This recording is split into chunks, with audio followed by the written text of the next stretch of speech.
German President Frank-Walter Steinmeier has been re-elected for a second five-year term. The 66-year-old social democrat and former foreign minister received more than two-thirds of the votes cast by an electoral assembly made up of politicians, civil society figures and celebrities. Steinmeier had the support of all three parties of Germany's governing coalition. Nominally the head of state, the role of president is largely ceremonial in German politics. But in his acceptance speech, Steinmeier urged Germany and its allies to do everything to prevent war in Europe. The lack of war on our continent, ladies and gentlemen, is something we have become used to, protected by friends, at peace with our neighbors for over 30 years, unified again. What a joy this has been for our country.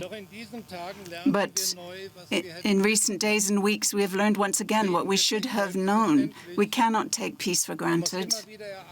Peace must be worked for in a dialogue, but where necessary, with clear words, with deterrence, joining forces together, ladies and gentlemen, and that's what we need now. And for more on this, I'm joined in the studio by DW Chief Political Correspondent Melinda Crane and Nina Haza, who is at the Parliament buildings in downtown Berlin. Nina, Steinmeier was re-elected with a large majority, but were there any surprises? Well, in terms of election results, there were a few minor surprises. Of course, Frank-Walter Steinmeier being re-elected was not a big surprise. After all, he did have the backing of all the parties that are involved in the current government coalition, so the SPDs, the Greens and the FDPs, but also he got the support from the Conservatives, from formerly Angela Merkel's party, now Friedrich Merz's party, and that gave him a solid majority. He got more than 1,000 votes. Now, 1,400, more than 1,400 votes were up for grabs. What was interesting, though, in terms of results, I'm sure that we'll get to the details of his speech later, but just in terms of results, was that the candidate who had been nominated by the Free Voters, the only woman in the race, she got more votes than many people had expected. She would have only got some 36, but she made it more than 50. And also the candidate who was appointed by the far-right AfD party, that had been the most controversial candidacy, Max Otte, who is a member of the Conservatives, he got far fewer votes than the amount of AfD votes would have been. Okay, well, those are some interesting insights. I'm going to turn to Melinda Crane now. About the speech. I mean, that was a pretty interesting speech. It sort of ventured into foreign policy quite a bit. Was the president breaking the mold somewhat? He was breaking the mold, perhaps with the clarity of his messages on foreign policy, but actually his unifying theme was democracy. He started out by saying, if you are fighting to preserve democracy, I'm on your side.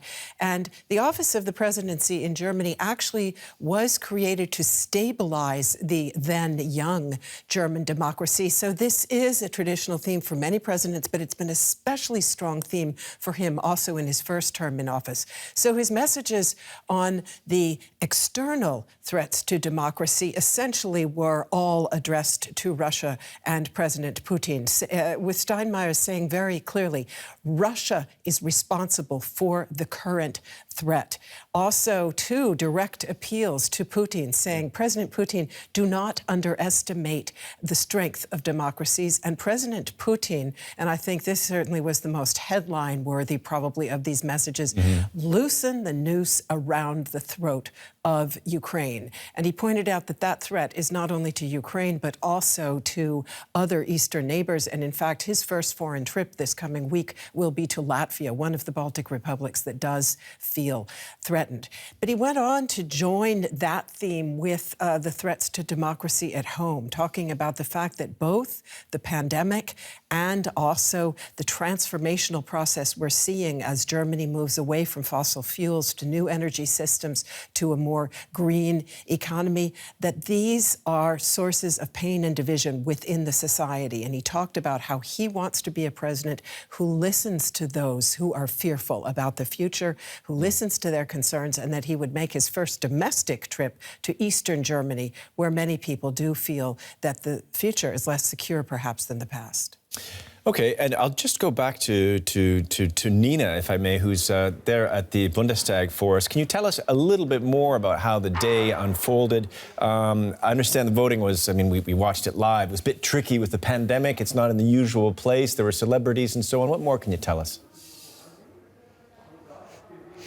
Well, yeah, I report from the Bundestag on a very regular basis, and today was very different from our usual reporting. Of course, one, because the Federal Convention is such a unique body. It only gets together once every 5 years, and its sole purpose is to elect the German president. Now, the Federal Convention is made up of all the members of parliament here, and all the parties get the same amount of votes that they can then essentially hand to people from all walks of life, from representatives of society who they think stand for their own values. And so we've had a very colourful, very diverse mix of people here in Bundestag today. There were rappers, there were football superstars. Angela Merkel, the former chancellor, was here.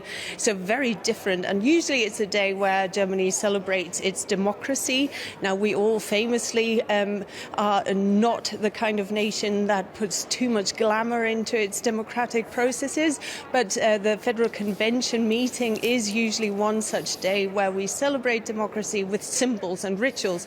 But because of anti-COVID rules that are still in place, there was a lot of focus on keeping your distance from each other, and also from everybody had to get tested who came in here. And also when they played the national anthem, you weren't allowed to sing, but you were allowed to hum. Yeah, and I'll note in passing that while it was all about Frank-Walter Steinmeier, it seemed like everybody wanted a selfie with Angela Merkel. Political correspondent Nina Haas at the Bundestag there for us, and Melinda Crane, our chief political correspondent here in the studio. Thanks so much.